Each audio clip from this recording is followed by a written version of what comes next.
Richard, maybe we're ready, but what about the rest of the world? We are not alone.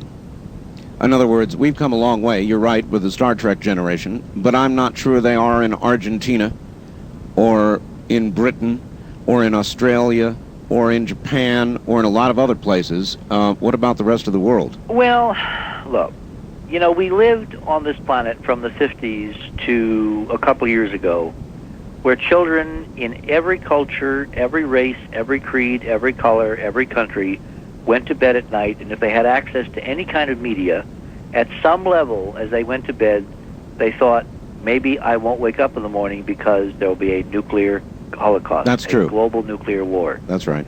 And this planet survived that insanity. Nothing else could possibly compare to suicide by our own hand, the idiocy of the military and industrial complex run amok. Mm-hmm. I think that this is where leadership has to assert itself.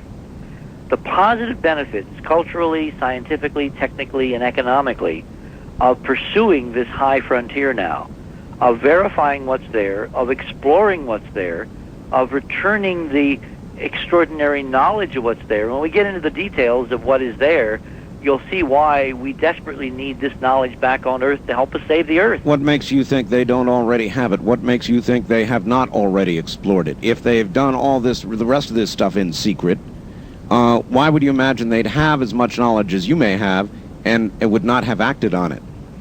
But it has not been applied.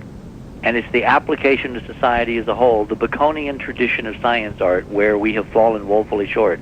Remember the mandate of NASA. NASA's charter was to explore space and to create the technologies and the knowledge base to apply that wisdom and knowledge for the benefit of all mankind. There has been a woeful gap between that vision and what in fact has taken place. But so maybe the science has been done by somebody, but it has not been applied to the benefits of society on this planet, and that's what has to happen now. We have to reinvent the Earth using this knowledge which someone has been sitting on for over 30 years.